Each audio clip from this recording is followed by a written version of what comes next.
¿qué tal? Sean todos bienvenidos a esta nueva cápsula de nuestro doctorado en Derechos Humanos y Litigación Oral. En esta ocasión, con la asignatura Casos de Defensa 2 a cargo del Dr. Paulo César Álvarez Ruiz. Su servidora, Marta Patricia Vázquez Báez, les estaré hablando en este video educativo en torno al análisis de contexto. Como objetivo general para el desarrollo de este video, nos hemos planteado el analizar el concepto de análisis de contexto, así como sus elementos, a partir de su aplicación al caso práctico derivado de la Recomendación 38/2018 emitida por la Comisión Nacional de Derechos Humanos, en la cual podremos identificar una serie de vulneraciones a derechos humanos que nos permitirán identificar cuándo, cómo y por qué se debe de utilizar el análisis de contexto. A manera de introducción, tenemos que advertir a qué nos referimos por análisis de contexto. En este sentido, la gran mayoría de autores no advierte un concepto en común, sin embargo, sí se refieren a determinadas circunstancias que permiten conformar una idea general. El análisis de contexto, específicamente, remite a la palabra contexto, lo que nos permite entender todo un conjunto de circunstancias, factores, causas, elementos que circundan alrededor de un caso en el cual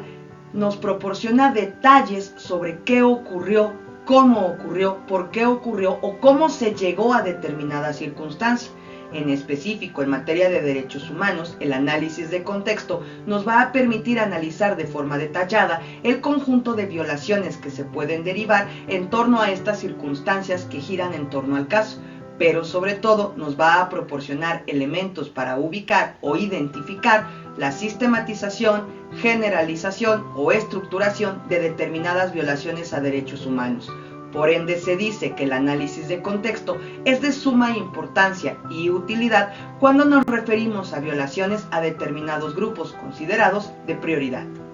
Bajo esta óptica, procedemos a realizar nuestro análisis de caso. Por un lado, empezamos con la identificación de nuestro caso. Podemos advertir que la Recomendación 38/2018 deriva de un expediente en concreto que inició la Comisión Nacional de Derechos Humanos en el año 2016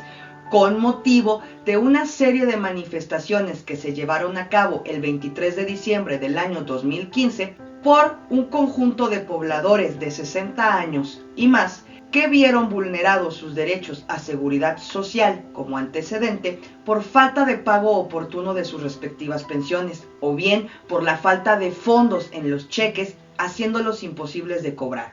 Esto dio como resultado que este conjunto de personas adultas mayores se presentaran ante los palacios de ayuntamiento de Veracruz, Orizaba, Coatzacoalcos y Jalapa para exigir una resolución a esta problemática de falta de pago de pensión, entendiéndose así que con motivo de estas manifestaciones y sin que existiera dato que permitiera advertir la existencia de la comisión de un delito, elementos de seguridad pública desalojaron con excesivo uso de violencia a estos pobladores, derivando en violaciones a su integridad personal, así como al trato digno, sobre todo en contra de 2 periodistas que se encontraban en el lugar manifestándose y cubriendo la nota periodística. De esta manera, como conjunto de violaciones a derechos humanos que se pudieron advertir derivado de estos sucesos, encontramos violaciones a derechos de seguridad social, violaciones a la libertad de expresión, a la libertad de reunión, a la integridad personal y trato digno y al acceso de justicia, sobre todo porque las autoridades fueron omisas en realizar de manera inmediata y efectiva las investigaciones para advertir la responsabilidad de estos elementos que atentaron contra las personas adultas mayores y los periodistas. Otro elemento que vale la pena analizar dentro de este caso es la identificación de las víctimas. Particularmente aquí hay que tomar en consideración que por Ley General de Transparencia y Acceso a la Información, así como por la Ley Federal de Transparencia y Acceso a la Información aplicable a toda la República, los datos se encuentran protegidos, motivo por el cual en nuestra recomendación no contamos con nombres ni edades específicas de los sujetos, pero sí contamos con detalles en torno al número. Así podemos encontrar que hubo 35 víctimas de violaciones a derechos de seguridad social, así como violaciones a 2 víctimas a su integridad personal,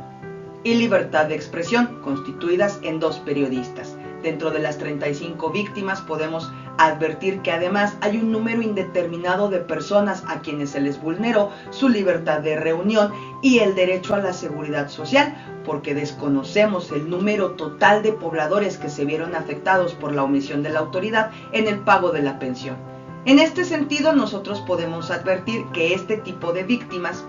de acuerdo con la definición que nos proporciona la Organización de las Naciones Unidas, ha sufrido un menoscabo a sus intereses patrimoniales, sobre todo tomando en consideración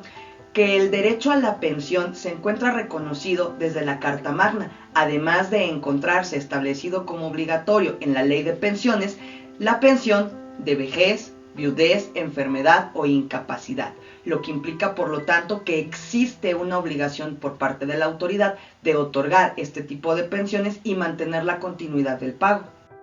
Bajo esta óptica, nuestros tipos de víctima podemos advertirlos como variados, es decir, podemos encontrar que en el presente caso hay tanto víctimas de carácter individual como de carácter colectivo.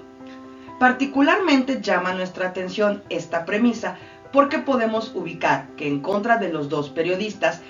las víctimas son de carácter individual, porque fue específico y dirigido contra ellos el que se limitara su libertad de expresión para cubrir la nota periodística y tratar de acallar la cobertura nacional sobre los hechos que se estaban suscitando en las manifestaciones, y por lo tanto es contra ellos que se atenta contra su derecho a la integridad personal y trato digno. Podemos advertir como colectivo a las 35 personas víctimas a las que se les lesionó su derecho de reunión, porque en esta manifestación estas 35 personas vieron violentada la posibilidad de asociarse para hacer el reclamo social.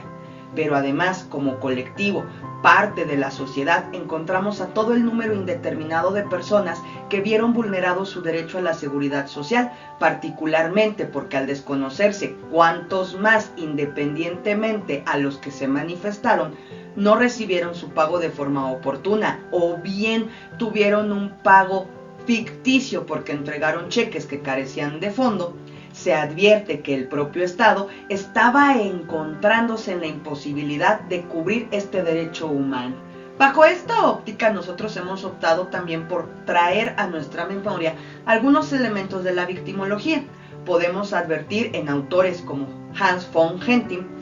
que este tipo de víctimas de carácter colectivo se consideran víctimas con una resistencia reducida, particularmente por causas asociadas a la temporalidad y crecimiento. ¿Esto qué quiere decir? Se consideran víctimas con una resistencia reducida porque al ser personas adultas mayores, los propios padecimientos de su edad, de su situación de enfermedad, viudez, incapacidad, entre otras, agrava la recepción del daño porque no pueden defenderse. También consideramos importante tomar en consideración el señalamiento que nos hace Elias Newman, porque este tipo de víctimas radica tanto en colectivas, porque el Estado realiza un abuso de poder en su contra, pero además son víctimas del sistema social, porque históricamente las personas de la tercera edad han sido personas no visibilizadas y por eso es que hoy se reconocen como grupos de prioridad. Situación que nos maneja de manera más concreta Landroth, quien advierte que se trata de víctimas especialmente vulnerables, precisamente por la edad en la que se encuentran, de 60 años o más. Ahora bien, aquí tenemos que advertir que existen ciertos elementos que nos permiten determinar que este es un caso que requiere del análisis de contexto para determinar violaciones a derechos humanos, sobre todo porque se nos plantean ciertas estadísticas.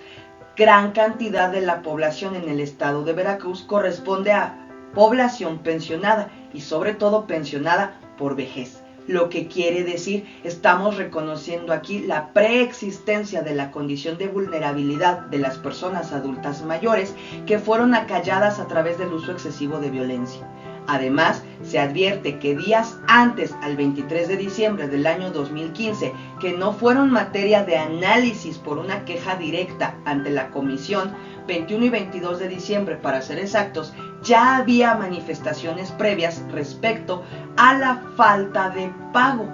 Prácticamente prácticamente porque lo que se dio a conocer fue un atraso en él, advirtiéndose además que las autoridades habían realizado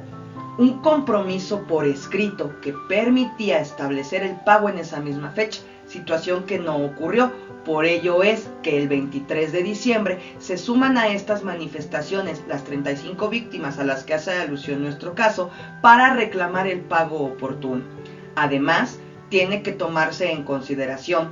que a las víctimas especialmente vulnerables se les reconoce hoy como grupos de prioridad desde la planeación democrática, sobre todo porque es parte de la política nacional el garantizar el mínimo vital a estas personas, reconociendo que ya en un momento determinado trabajaron y adquirieron el derecho de pensión con motivo de ese trabajo, y por ende la pensión les debe de ser proporcionadas en momentos en los que ya no cuentan ni con las condiciones físicas y psicológicas de salud, ni con la edad para realizar esfuerzos y continuar en la vida laboral, reconociéndose además que se requiere de su especial protección para que estos puedan subsistir. Todos estos elementos nosotros los podemos advertir como datos que permiten determinar que se trata de la necesidad de un análisis de contexto, sobre todo porque existen de manera previa a la presentación o sustentación de este caso ante la comisión. Bajo esta óptica nosotros tenemos que advertir que tanto los objetivos como las preguntas que se plantea el análisis de contexto derivan prácticamente de tres aspectos. Según la lectura de este bloque, se advierte, primero que nada, el análisis de contexto se debe realizar sobre de situaciones que ocurrieron de forma previa a la sustentación del caso y, por lo tanto, que no eran de competencia del órgano, tanto jurisdiccional como no jurisdiccional, en este caso de la Comisión Nacional de Derechos Humanos. Aquí podemos advertir que este análisis debe realizarse sobre de los hechos de fecha 21 y 22 de diciembre, sobre manifestaciones de retraso en pago, así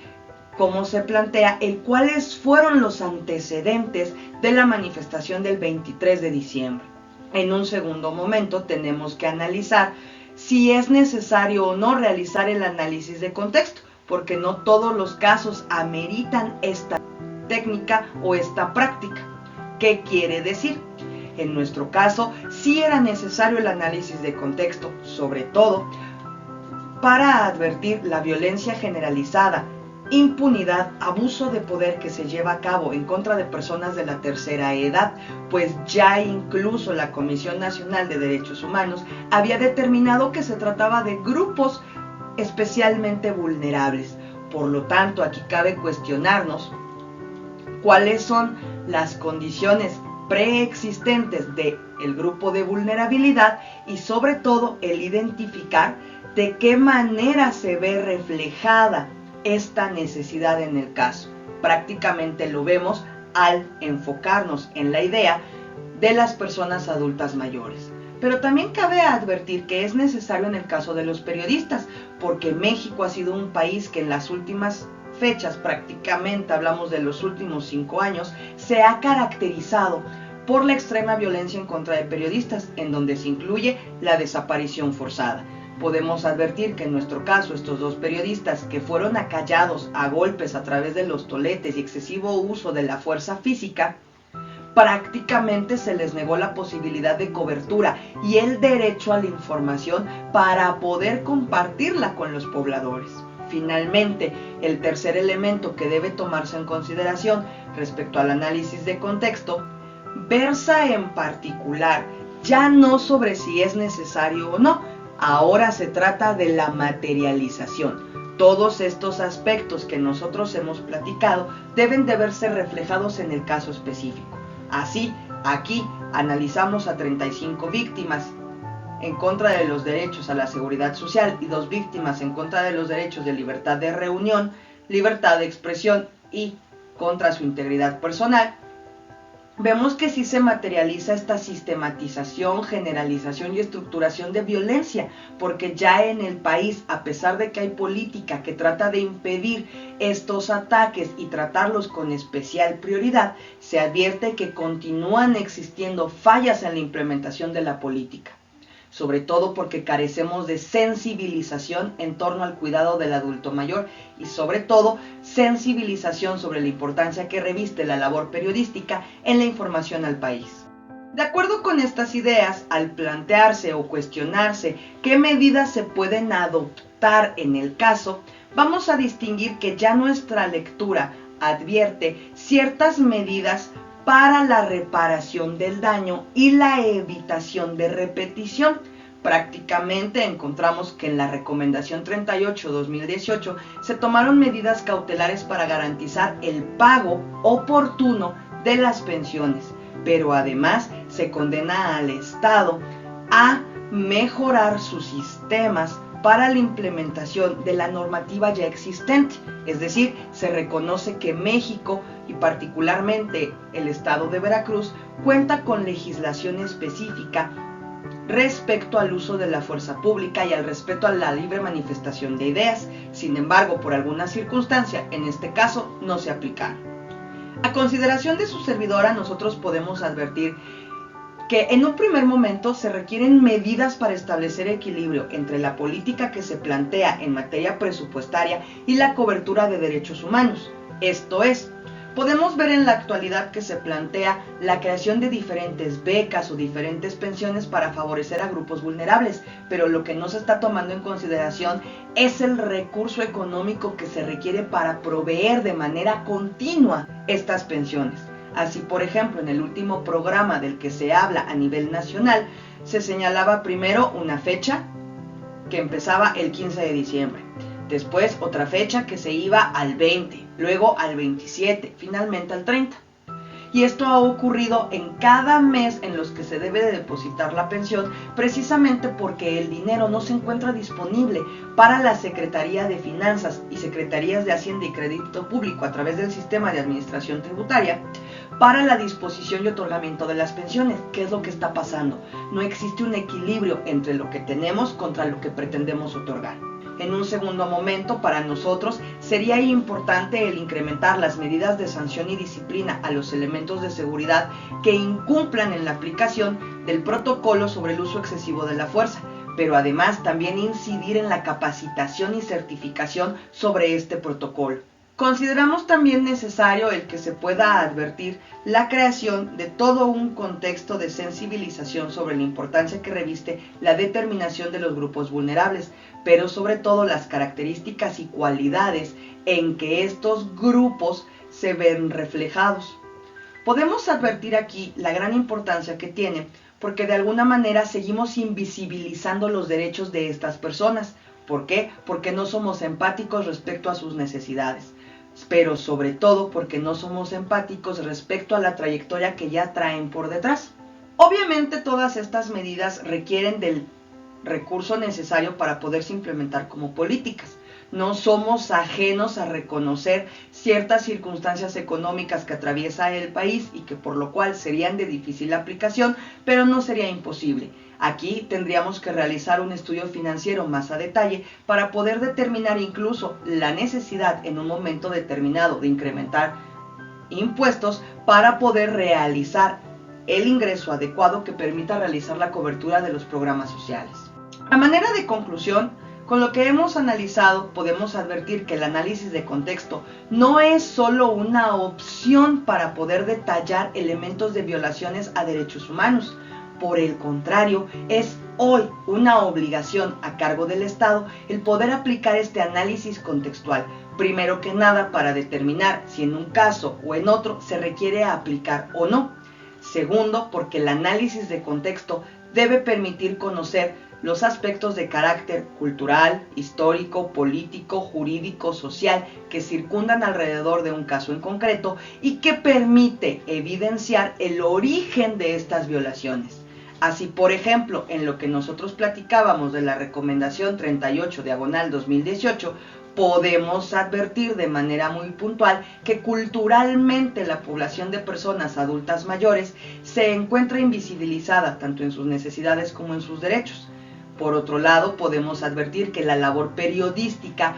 hoy día todavía está recibiendo desde la parte social un gran rechazo a su trabajo de información, no se reconoce la importancia de que la población en general conozca de todo aquello que ocurre en el país, pero sobre todo existe un rechazo por parte de la autoridad a poner a la luz pública y hacer de conocimiento de todos cómo se está realizando el trabajo.